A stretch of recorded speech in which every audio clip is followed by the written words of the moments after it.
24 December 2024 all Bengal ইমাম মসজিদ association and charitable ট্রাস্টের দক্ষিণ 24 পরগনা ফলতা ব্লকের এক সাংগঠনিক মিটিংয়ের আয়োজন করা হয়। উক্ত মিটিংয়ে উপস্থিত ছিলেন রাজ্য সভাপতি মাওলানা জিয়াউল হক সাহেব, উপজেলা সভাপতি মাওলানা আবু সুফিয়ান সাহেব, জেলা সম্পাদক আব্দুল হাকিম এবং ব্লকের সক্রিয় কর্মী মাওলানা সাদ্দাম হোসেন সাহেব।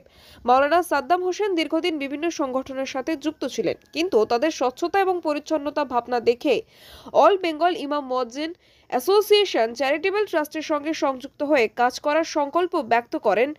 আরও অনেক ইমাম মসজিদরা এই সংগঠনের সাথে যুক্ত হন। বক্তারা বিভিন্ন গুরুত্বপূর্ণ নিজ নিজ বক্তব্য তুলে ধরেন। সংগঠনকে আরও কিভাবে শক্ত হবে মাওলানা জিয়াউল হক সাহেব সংগঠন প্রত্যেকটা জেলার সঙ্গে সঙ্গে দক্ষিণ 24 পরগনা জেলার সক্রিয়ভাবে কিভাবে সাংগঠনিক জায়গা মজবুত করা যায় তার আহ্বান জানান।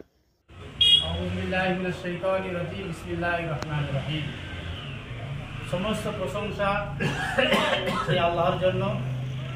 আজকের ফলতা থানার অল বেঙ্গল ইমাম মসজিদ অ্যাসোসিয়েশন অ্যান্ড চ্যারিটেবল ট্রাস্ট তার সভা।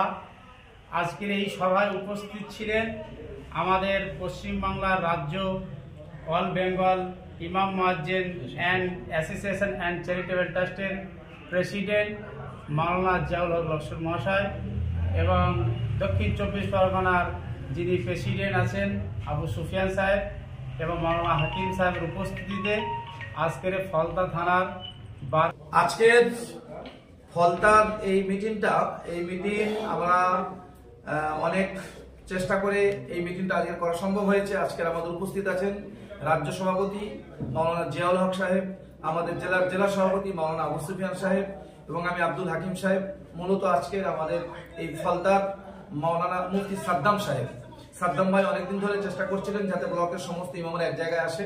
এই ব্লকের আমাদের নেতৃত্বে ছিলেন মাওলানা জিয়াউল হক কাশেমি, হাফিজ জিয়াউল ভাই, এবং আরেকটা আমাদের যোগ হলো মাওলানা সাদ্দাম ভাই দীর্ঘদিন মাওলানা রইসুদ্দিন সাহেবের সংগঠন করেছেন, দীর্ঘদিন অল ইন্ডিয়া যেটা বাকিবিল্লাহ সাহেবের সঙ্গে সংগঠন করেছেন। উনি বাকিবিল্লাহ সম্পর্কে অনেক কিছু অন্য সংগঠনের থেকে আমাদের সংগঠনটা ভালো মনে করে। Bureau report, DN news Bangla.